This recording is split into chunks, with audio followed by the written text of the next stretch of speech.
عليكم ورحمة الله وبركاته داوديال وبرنامج كياجي حقدون تضبطكي هوري هالكن وحنو كسي ديني الدوكومنتيو قرالها أو حق ما دام برنامج كياجو مجلسوي هاي حقدون حق أورورين أي هوش يدو هاي حقتاس واحد أركتيو كالدوان أو كتمد دلالك إنجليزكا طليانيكا إيو سوماليا هذا aragtiyooyinkaas ayaa waxay ahaayeen kuwa la rabo shirka soo socda ee la qaban doono haddii rabbiga awoodda badan iga ogolaado 23 bishan aynu ku jirno sanadan 2012 magaalada London taasoo ay ka soo qayb gali doonaan dawlad tiradooda lagu sheegay ilaa iyo 40 wadan madaxweynayaal iyo 10 hay'adood ay ka mid yihiin sida hay'adda jamciyadda quruumaha ka dhaxaysa tan islaamka jaamacadda carabta iyo midda Afrika haddaba barnaamijkii halkaan ka baxay ayaa wuxuu ahaa mid aragtiyada iyada dadku inta badan looga doodayay laguna hoga tusaaleynayay laguna tilmaamayay haddaba barnaamijka ayaa salkiisa waxa uu ahaa xogta iyada xogtaas oo ku dhisnayd aragtiyo ay laga soo aruuriyay dawladihii horey aan u soo sheegay Soomaalidu waxay tiraahdaa sideedaba khayr wax kuma dhime shar u toogay waxa soo socdo baan anagu falanqeynaynay kana dhiibanayeen martidayadu aragtiyadooda annagana aan u gudbinaynay daawadayaasha barnaamijkan iyo TV-gan sida tooska ah uga xiran caawa waxaan uga doodi doonaa haddii rabbiga awoodda badan inoo ogolaado ama aan idin soo bandhigi doonaa meediyaha dalkan Ingiriiska waxyaabihii uu ka qoray shirka soo socdo ama guud ahaanba siyaasadda Soomaaliya waxaana ka qayb qaadan doona dad qoto dheer u leh siyaasadda Soomaaliya sida Dr. Maxamed Culusow oo jooga dalka Mareykanka magaalada stateka Michigan ama magaalada Michigan khadka teleefankana nooga qayb qaadan doono haddii alla yiraahdo waxaa kaloo stuudiyaha ila fadhiya Dr. Maxamed Sheekh Xasan Akhi oo ah xildhibaan horeyna u soo noqday wasiir dawlaha caafimaadka dawladii Farmaajo waxaa kaloo goobjoog ah oo inta badan barnaamijyada nala daadiya waa qoraaga Siciid Cali Shire oo isna ah xildhibaan ka tirsan xildhibaanada Soomaaliyeed haddaba warkayaga waxaanu ku bilaabi doonaa haddii aan la yiraahdo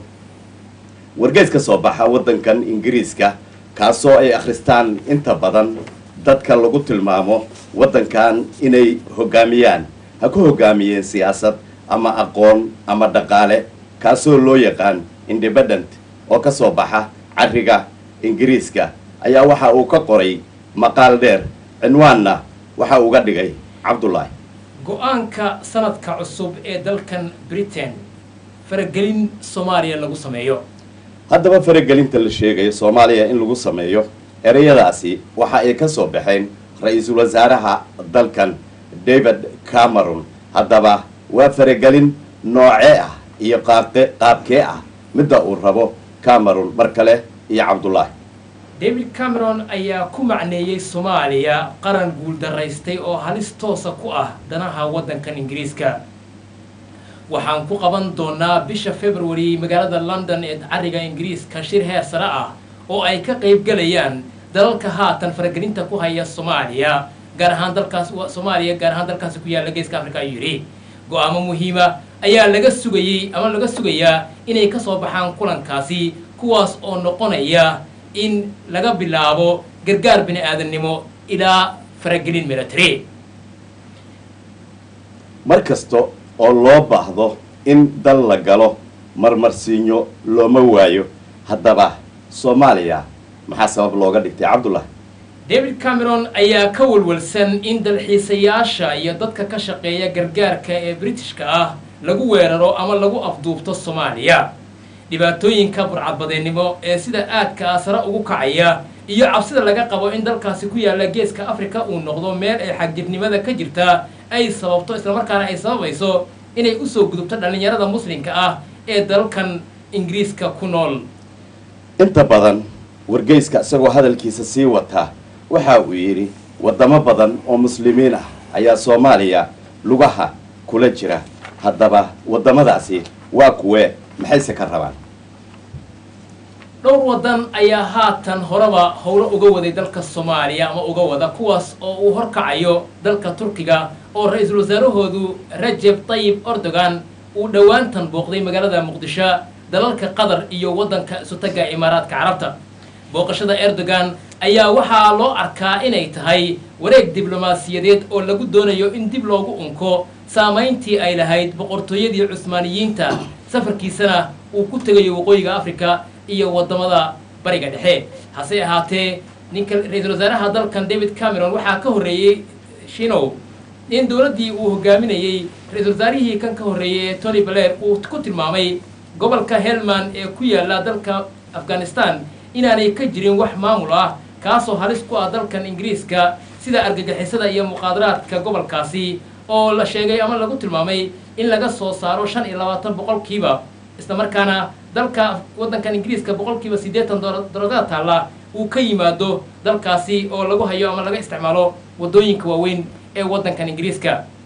gobolkaas Helmand ayaa 3 sano markii fargelinta lagu sameeyay kadib waxaa darogadii ka soo baxaysay ay sare u kacday oo ay gaartay 49% iyadoo howlgallada ciidamaduna sida la sheegay ay socon doonaan 2 sano oo dambe ilaa sanadka 2014 haddaba haddii ay sidaasi tahay doorka Mareykanka shirkani uu ku leeyahay waa door noocee ah inteesee buu la egyahay culayskiisu dowladda Mareykanka ayaa siisa taageerada ugu weyn ciidamada wadamada midowga Afrika ka socda ee Soomaaliya jooga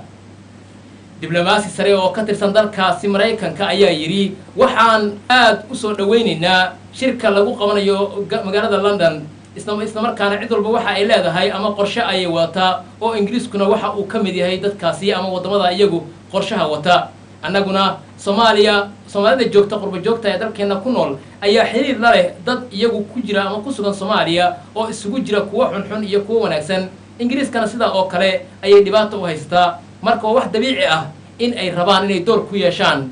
arrimaha Soomaaliya taasna waa aragtidii wargeyska Independent iyo waraysigii ay la yeesheen ra'iisul wasaaraha wadankan David Cameron haddaba haddii qoraalkaas isaga ah uu sidaasi u yahay Saciid maxaa sawirahan halka kaaga muuqday بسم الله الرحمن الرحيم الحمد لله والصلاة والسلام على رسول الله وعلى آله وصحبه أجمعين أولا واكو سلامي شينو سيدو كلا وسلام يا بعض الصومالي سات إنجنير هذا يورياش هذا برنامج كان حساب بدنا اسكسود بريتين وسلام يا سيدو كلا دكتور محمود أو مريكن كتشوجا ميل فوق تشوجا يا ولال كان حلبان محمود أخي وإسنا نلفدي استوديها سيدا شيكتي عبد الرحمن أو رئيس وزراء ودن كإنجليز كوحش يجي أسباب تاع الصومالية فريقين تقصمين السو inay tahay asbaabo la xiriira in Soomaaliya ay caqabad ku tahay amniga iyo arrimaha dhaqaale ee Ingiriiska arintaasi ma dhaba waxaad arkaysaa waraysi uu bixiyay afhayeenka dowladda Kenya maruu ka hadlayay fargelinta ay ku sameeyeen gobolada koonfureed ee Kenya inuu yiri dadka la afduubay way isku soo beegmeen oo kaliya ma ahaane rabitaanka aan rabno inaanu qabsano infeedgareyno Soomaaliya gobolada koonfureed ee Soomaaliya muddo dheer ayaa la qorsheynay marka waxaan u maleynayaa anigu arinta oranaysa Soomaalidu inay cabsi ku tahay danaha dhaqaale iyo amni ee Ingiriisku inay tahay arrin aan sax ahayn inay tahay arrin lagu banaysanayo xadgudub lagu sameynayo jiritaanka qarannimo ee Soomaaliya ayaan ugu arkaa Cabdiraxmaan laakiin ma arko wax muujinaya Soomaaliya waxay tahay wadan ku yeelata sar dhibaato ka socotay abaara ka dhaceen duruufo badan haystaan teeda la yaaban oo wadan u baahan in loo gurmado gacan bini'aadanimo loo fidiyo laakiin eriyada noocan oo kala in Soomaaliya ay ku tahay welwel ku hayso danaha Ingiriiska iyo dhaqaalahooda waa erayo inta badan la adeegsado marka la rabo in cudurdaar loo raadsado in lagu sameeyo faragelin oo isbedel lagu sameeyo hanaanka dawladnimo ee wadan waa ereyadii la adeegsan jiray markii faragelinta lagu sameyn jiray Iraq, Liibiya iyo Afghanistan marka anigu waxaan isleeyahay kelmadahaas sax maaha ayaan la heshiino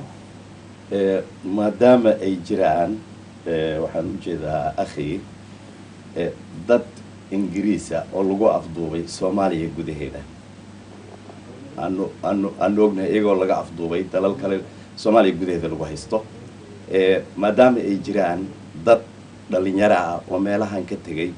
oo Soomaaliya gudaheeda hadeertan ka dagaalama ingiriisku marka hadallada noocaas oo kala ah miyayaan xaq u yeelanay bismillaahi raxmaani raxiim mahad balaaran ayaan marka hore idin soo jeedinaya bahda Soomaalisat aad baan idinkaga mahadcelinaya barnaamijkan qiimaha leh ee aad ummadda u gudbinaysaan waxaan anagu daawan jirnay waqtiyada ka mid ah qaabka reer galbeedku ay u dhaqmaan marka ay ummadaha ku duulayaan amaba ay maaragteen ay hormood ugu noqonayaan in ummad ay ku duulaan oo ay ku qabsadaan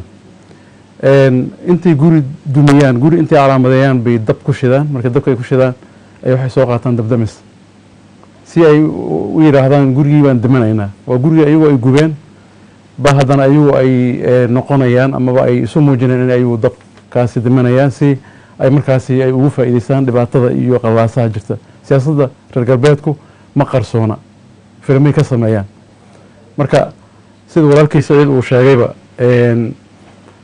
danaha Soomaaliya laga leeyahay maadaama Soomaaliya kaliya haddaan ka soo qaadno position strategic position ay ku taalo oo ah in qaarada caalamka kamid ay isku xirto dhaqaale ahaan adduunyadu aysan marnaba haba yaraatee ka maarmayn Soomaaliya in maaragteen ay u tahay bridge caalamka isku xiraya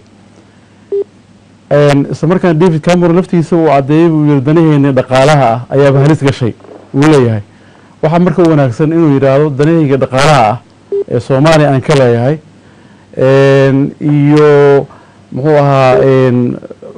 arrimahaas ayaan Soomaaliya u fargelinaya inuu yiraahdo ka quman intuu Soomaaliya ambaareen lahaa eedeyn lahaa ayay dadkeeda oo maaragtay intaas oo dagaal iyo dhibaatooyin runtii la tacaalaya waxaan ognahay sheena waxaan ognahay siyaasadda reer galbeedka inay mas'uul ka tahay waxa loo yaqaan dual track policy Soomaaliya inay kula dhaqmaan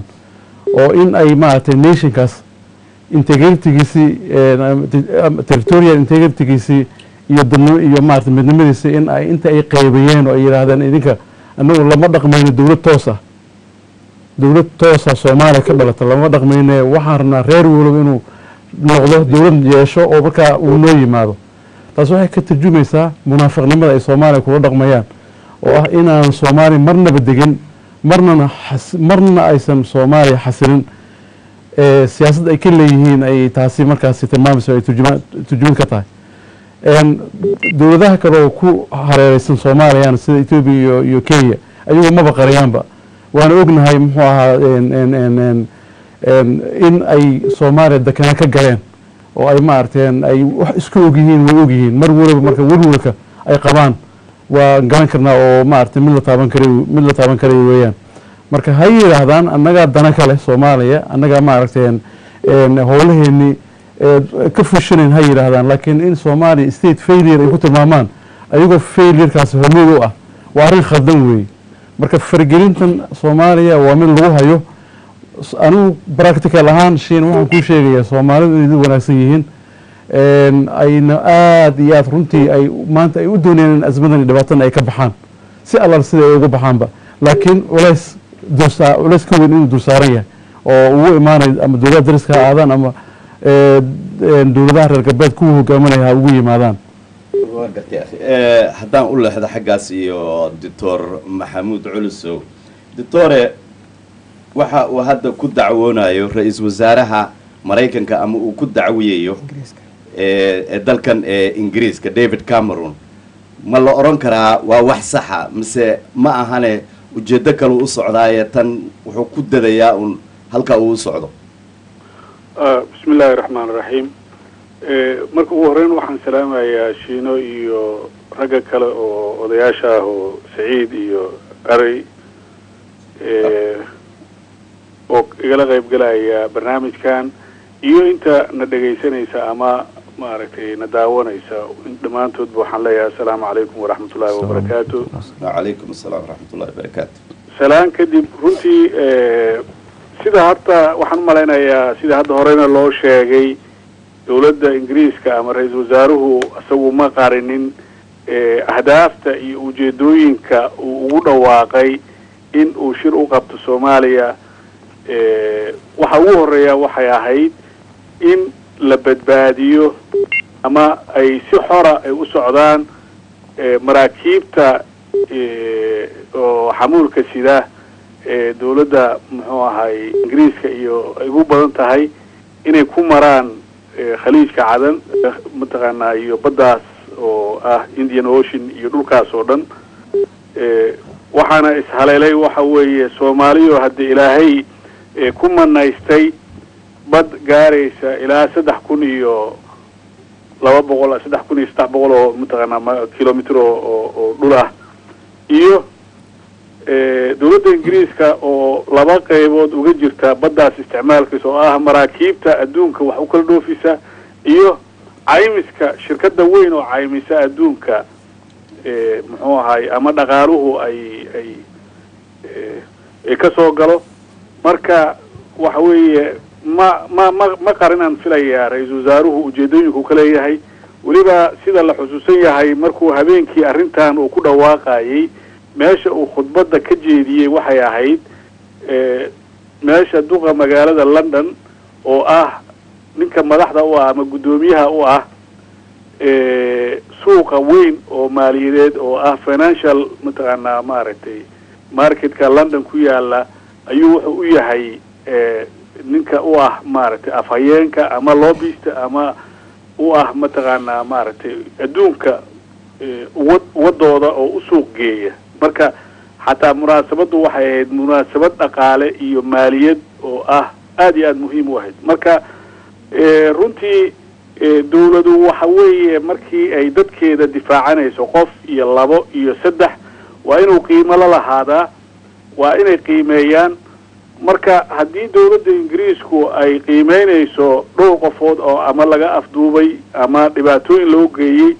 dabcan mas-uuliyadda dadka Soomaalida iyo madaxda Soomaaliyeed iyo shacabka saaran waxa weeye ayaguna inay bal u doodaan u damqadaan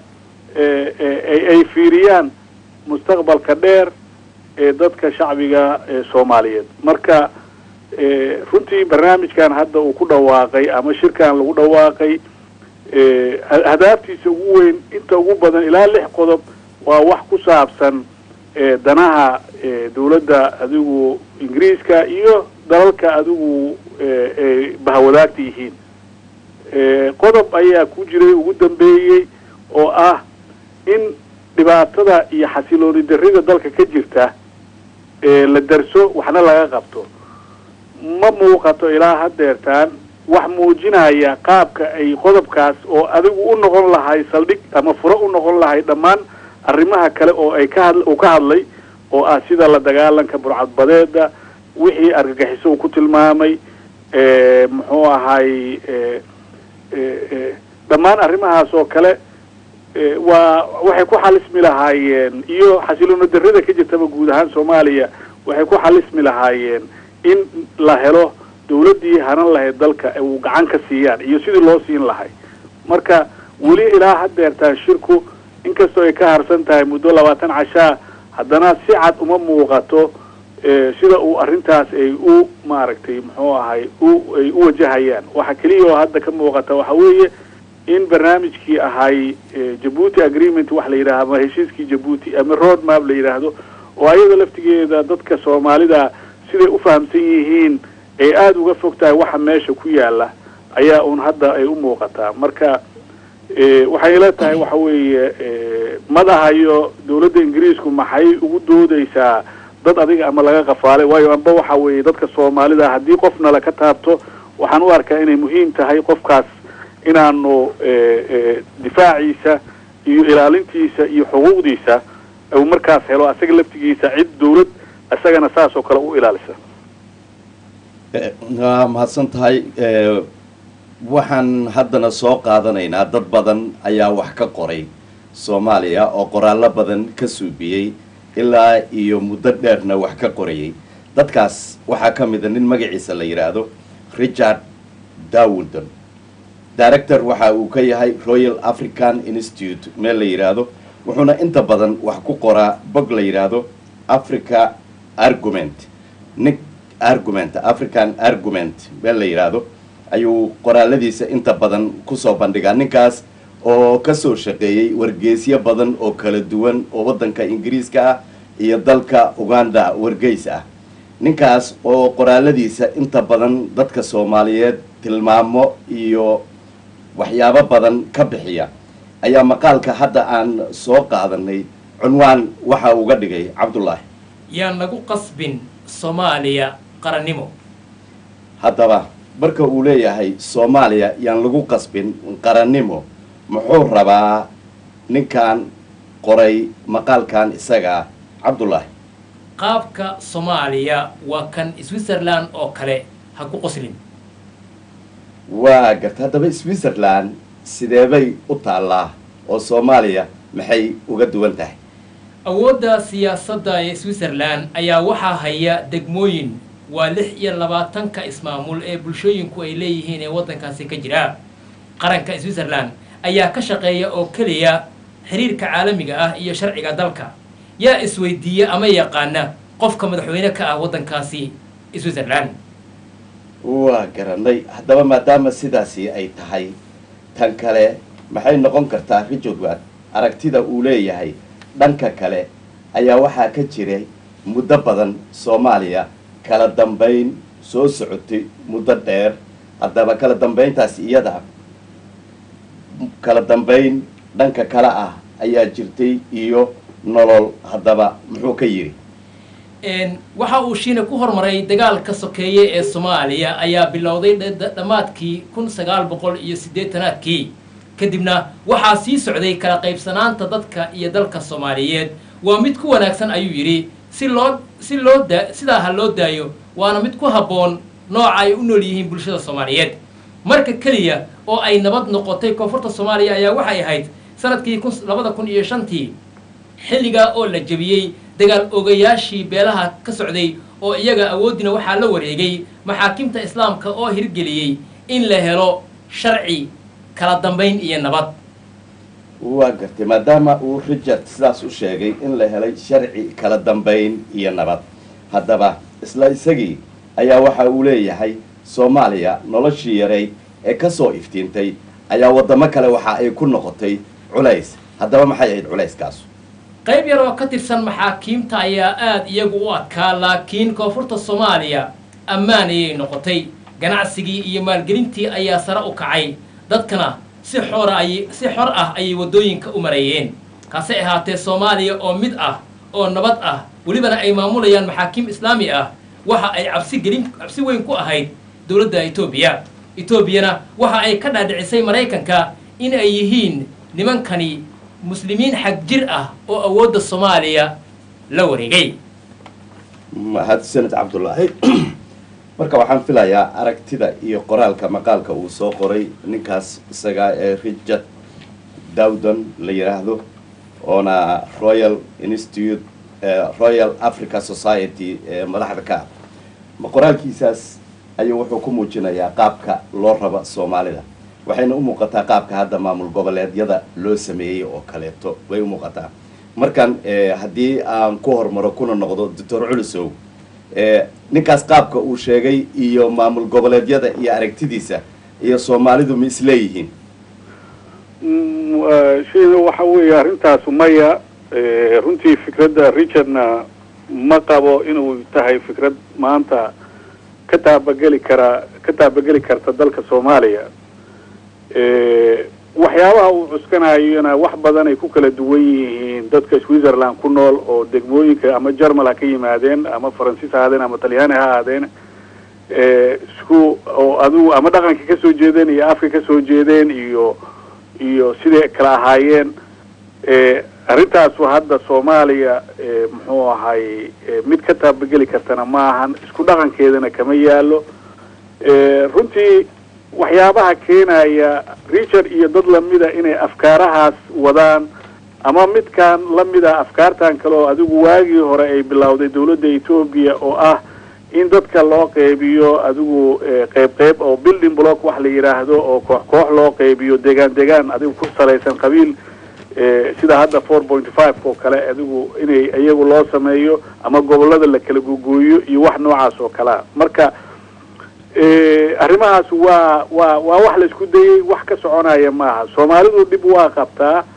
oo ah dhibaatadii ahayd civil war-ka ama colaadii dadka oo dhex martay xagga awoodda dawladeed iyo nidaamka dawliga iyo dawladnimada sidii loo maamuli lahay shaki weyn baa iskaga dhex jira, waa jiraan. laakiin dhaqan ahaan Soomaalidu ama ha wada joogto dalka Ingiriiska ama ha ku noolaadeen Boosaaso iyo Garowe ama Xamarba ha ku wada noolaadeene waa ku wada nool yihiin marka la fiiriyo shacbi ahaan iyo dad ahaan. dabcan nasiib daro Soomaalidu weli ma helin madax ku habboon waqtiga ay marayso oo ah inay runtii ma helin oo shakigii iyo wixii waa sii socdaan. marka ma qabo fikirkaas ah inuu maaragtay la qaybiyo ama dawlad goboleedyadan laftigooda waxa weeye wax shaqaynaya maahan. dadku waxyaabaha ay tabanayaan oo la xiriira sidee awoodda iyo dhaqaalaha dalka loo qaybsanayaa siyaabo kala duwan oo ama nidaamyadii hore ka duwan oo loo qaybin karo waxna dhaqaalaha loo kala saari karo dalkana lagu horumarin karayo ayaa jira, iyadoo aan dadka mataqaanaa loo kala soocin ama loo kala qaybin degmooyin aan wax dhaqaalaha iyo wax horumara iyo mataqaanaa aysan jirin. waayo waxa ugu weyn waxa weeye dadka Soomaalida qofka ku dhashay Boosaaso iyo qofka Baydhabo ku dhashay iyo qofka ku dhashay Kismaayo iyo Xamarba mas'uuliyadda saaran waxa weeye wadanka difaaciisa gudihiisa iyo xuduudkiisaba. marka mar haddii qofku mas'uuliyaddaas ay saaran tahay waxa weeye meel kasta waa inuu ahaadaa qof mataqaanaa ku noolaan karaya xaqiisa ku heli karaya asaguna dhiiggiisa iyo naftiisa uu u huraayo difaaca dadkiisa iyo dalkiisa. marka sidaas darteed Soomaaliya hadda qof ahaan ama afka ay ku wada hadlayso dhabarka leedahay. waa ku soo noqonaynaa haddaba akhi waad arkaysay qoraalkan iyo maqaalkan qaabku u dhigay ninkan odaga ah, marka maxaad raacin lahayd ama ka oran lahayd? ninkan odayga ah ee maqaalkaasi qoray wuxuu ka turjumayaa boolisiga dhabta ah ee reer galbeedku ay Soomaaliya ka leeyihiin sida ay rabaan. ma ahan Soomaalidu sida u habboon iyo ma ku habboon tahay inay saas u noolaadaan maahan arrintu. waxa ay ka rabaan in danta ay ka leeyihiin iyo qaabka Soomaalidu loo rabo in loo jiheeyaa taa ah waa arrin dhab ah weeye oo waaqic ah oo xaqiiqo taalo weeye. way isku dayeen boolisiga reer galbeedku Soomaaliya ku wajahan, way isku dayeen tallaabadaas inay qaadaan, wayna isku dayayaan, wayna wadaan howlahaas ayaga. waxay rabaan in marka koowaad Soomaaliya sharci inuusan ka talin si ay markaasi ay wadadii ay u mari lahaayeen oo ay ugu dhigtaan ma arteen fikraddan hadda uu ninka qoraaga soo jeediyey ma ay u hirgeli lahayd. nasiib daro waqtigan xaadirka ah sharciyaddii muxuu ahaa xoojin lahayd dowladnimada Soomaaliya maanta waqtigan xaadirka ah kama jirto oo sharcigu ma ahan kan taliye xoogan ama xooga loo ma arteen dadku ay u ordaan ama ay u soo ordaan oo ay weheshadaan ma ahan. maanta ugu tegi maysid corruptionka muxuu ahaa iyo nin jeclaysiga ayaa maanta ma arteen wadankii dhan waliba ma arteen lagu xoojinaya. arrimahaas oo dhan waxay horseed ay u noqonaysaa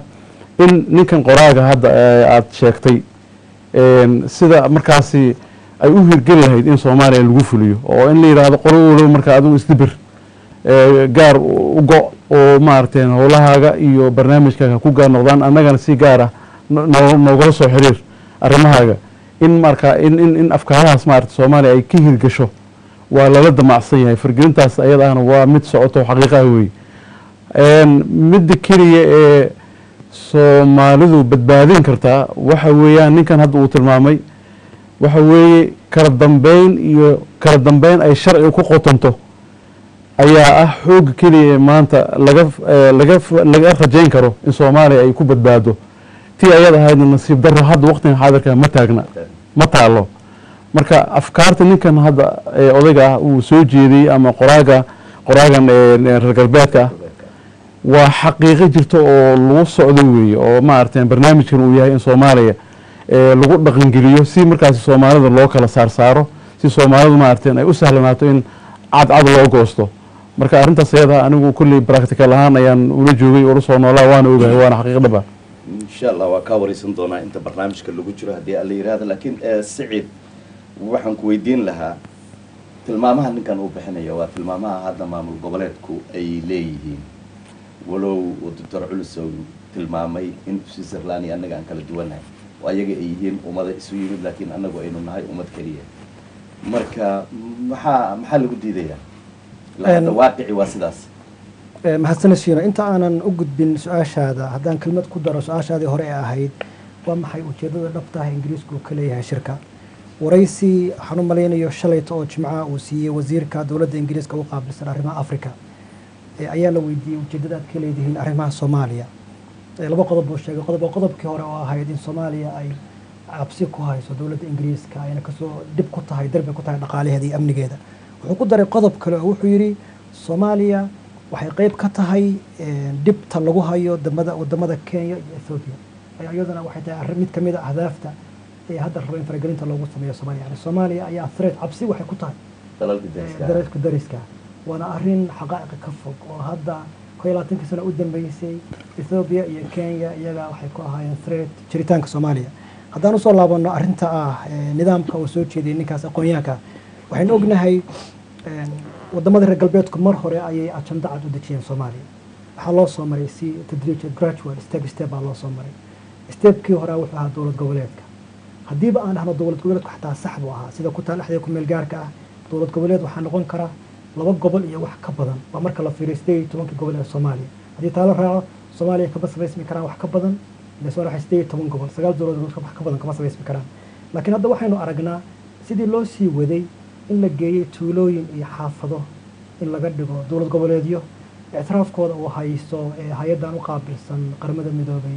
Soomaaliya hayso marka hadiiba aan dhihilaan xataa fikradda ah dowlad goboleedka in maamulka hoos laga soo dhigo xataa aragti iyadoo sideeda u khaldan hadiiba aan ka soo qaadno aan waxay aragti ku habboon waqtigii wad ujeedada dhabtahay inaysan ahayn dowlad goboleed ee ahayd ujeedadaasi ay ahayd meel loogu sii istaagayo burbur intaa ka badan oo kasii qoto dheer arrinta uu tilmaamay ninkaas haddaan shiino laba arrimood oo kale ku daro waxay qayb ka tahay olole indhawaale dad badan oo aqoon-yahan oo reer galbeed ah oo dadkan fikradaha marka hore coriya oo dhisa oo dadka ku cabsiya si waxa la soo socda loo aqbalo ayuu ka mid yahay tiimah buu ka mid yahay laakiin haddaan xaqaa'iq fiirino Soomaaliya cabsi ma ku tahay geeska Afrika tusaale ahaan waxaa jirta data xog ay ururiso jaamacadda Uppsala ee ku taala wadanka Sweden waxa la dhahaa Uppsala Conflict Data Program waxay ururisaa dhacdooyinka colaadaha ee ka dhaca Afrika marka la fiiriyo bariga Afrika wadamada ku yaala geeska Afrika 233 dagaal ayaa waxay ka dhaceen intii ka dambeysay 1990 laakiin Ethiopia Sudan iyo Uganda saddexduba dhanka dagaalada way ka tira badan yihiin dagaalada ka dhacay marka loo fiiriyo Soomaaliya marka Soomaaliya dib ma ku tahay haddii xataa la fiiriyo dowlad goboleedyada waxaad arkaysaa xataa dowlad goboleedyada laftigooda inaan nolol loo ogolayn tusaale ahaan gabar la yiraahdo Shortland daraasaday daabacaday Janaayo sanadkan waxay kaga hadlaysay burcadbadeeda iyo Puntland yani waxay sawirtay sawir ka hor imaanaya mandaqa qofka indhaha la reer baadiyaha awaanka xaba ogeyn waxay tiri horumarka Puntland oo dhan waxa lagu maalgeliyaa lacagta burcadbadeeda waxa kamid ah sawirada ay soo qaadatay waxay isbarbardhigaysay magaalooyinka 5 sano ka hor iyo maanta sawirro satellite ah waxay tusinaysaa Garowe meel 92 aan masaajid ahayn oo maanta laga dhigay masaajid markaas waxay rabtaa inay muujiso in xataa masaajidka lagu dhisay lacagta burcadbadeed marka fikir ayaa intii muddo aan la karinay la rabo in Soomaalida loo ekaysiyo inay dad qawaan ah oo aan nolol mudnayn marka aragtida uu soo jeediyay aqoon-yahankaasi waxay qayb ka tahay weerarkaas package-kaas lagu hayo jiritaanka Soomaalida ay qayb ka tahay shiinay ma inta badan Soomaalida markii hadda la leeyahay waxay wadamada dariskay waxay ku tahay wadamada dariskay waxay ku tahay bahalkii cabsi gelin ama culays ama ay ku haysaa dhib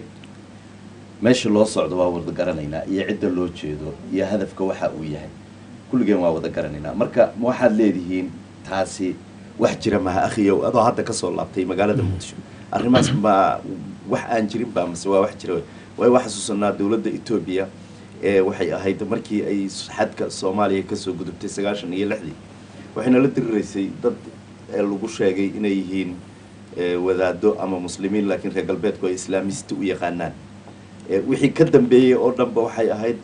shaabada la watay shaabadaas ayay ahayd marka taa iyada miyay lahayn xaqaa'iq jirta walaalshiino arrintaas ayada arrin sax ah maahan Soomaalidu waa shacbi miskiina oo nabad jecel oo inay horumaraan waxa adduunyadu ay maarteen ay higsanayaan jecel inay higsadaan xorriyadoodii ay la yihiin xorriyadoodii in loo daayay karaamadoodii iyo maarteen iyo sovereignty-goodii bay rabaan in loo daayo waxay rabaan in horumarka ay rabaan inay wadankooda ka samaystaan in loo daayaa loo diidan yahay midnimadoodii in loo faraha looga qaado oo maarteen aan la soo fargashan ayaa loo diidan yahay Soomaaliya ayadaa threat lagu yahay maarteen maahan nation umad kale threat ku ah wadna ogtihiin wadamadan hadda la leeyahay threat bay ku yihiin dekanaha ay Soomaaliya ka galeen iyo waxa ay maarteen boobka ay Soomaaliya boobeen iyo dhaca ay maarteen u geysteen Soomaalidu taas idin la weydiin maayo marka ayaga welwel haya welwel maarteen cabsi oo run ahaantii ayagu ay og yihiin sababtay oo cabsanayaan ayaga garanaya marka welwelkaas haya laakiin Soomaalidu waa nation wanaag badan aad u wanaagsan weeye kaliya doonay in maarteen aan la faragelin lagu sameyn arrimihiisa u gaarka ah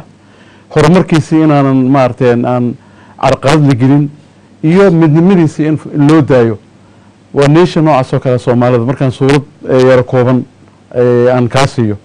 ma aha nation threat ku ah dariska waa adduunyada threat ku ah maarteen ma laakiin waa nation la wareeriyay jahada laga qasay shilow inta aanan ka bixin su'aasha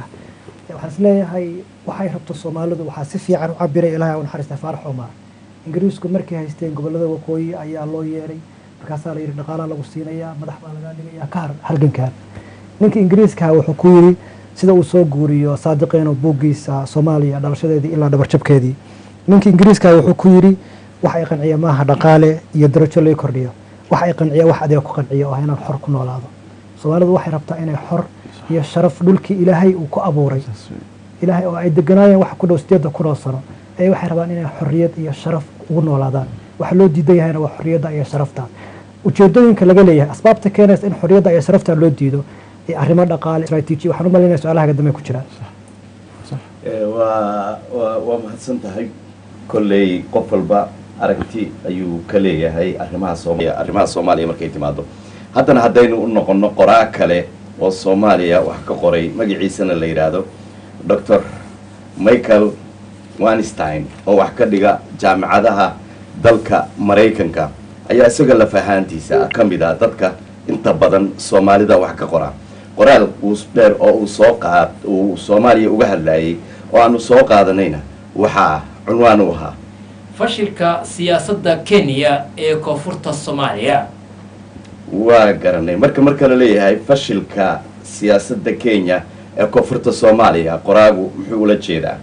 howlgallada militariga ee dawladda waddanka Kenya ay ku galeen dhulka Soomaalida waa calaamad u digaysa dadka Soomaaliyeed in ay ku baraarugaan mustaqbalkooda siyaasadeed sida uu noqon doono oo ah in loo kala googooyo qaybo dhulkii jamhuuriyadda Soomaaliya ee xorta ahaa waxaa loo kala googoyn doonaa maamulo yaryar oo tabar daran kuwaas oo hoos tegaya wadamada Kenya iyo Ethiopia iyagoo halkaasna ka fulinaya danahooda gaar ahaaneed isla markaana wakiil u ah ama dulaal u ah quwadaha waaweyn sida Mareykanka wadamada Yurubta galbeed iyo dalka Shiinaha oo isagu qudhiisa ay soo kordhayso saameyntiisa marka hadday sidaas tahay Cabdullaahi hageeba loo wadaa dadka Soomaaliyeed wixii ka dambeeyay burburkii xukunkii kaligii taliye Maxamed Siyaad Barre Allah u naxariistay 1991kii waa markii ugu horeysay oo ay soo ifbaxdo in la qaato go'aan lagu soo afjarayo halka uu ku dambeyn doono dhismaha siyaasadeed ee Soomaaliya kadib markii muddo 20 sano ahayd wixii dib loo dhigayay isla markaana hadalka la gelinayay ayaa arintani soo baxday arintan ayaa waxaa lagu soo afjarayaa ama lagu joojinayaa iyadoo loo isticmaalayo awood taasoo kaga imaanaysa quwadaha waaweyn iyagoo waliba isticmaalaya xeeladii ahayd qaybi oo xukun si ay u abuuraan maamulo yaryar kuwaas oo mid kastaba uu ku dhisan yahay qabiilka ugu badan gobolkaasi kala qaybintani ayaa waxay ahaan doontaa nooc ka mida gumaysiga cusub taa oo macnaheedu yahay in dhulka Soomaaliyeed dadka Soomaaliyeed la wiiqo awoodooda si joogto ah oo aan dhamaad lahayn isla markaana aysan wax go'aan ah iyo matala ah aysan ku lahayn ay ka talintooda mahadsanid Cabdullaahi waxaan filayaa muuqaalka Cabdullaahi hadduu ina siiyey oo ninkan qoraaga ah oo uu qoray cariga Mareykanka macalina ka ah jaamacadaha waddankaasi Mareykanka akhiyow maadaama hadda adigu aad ka timid magaalada Muqdisho baryahan dambana ay socotay ididiila ah inay magaaladii Muqdisho ay dawladdu ay ku sii fidayso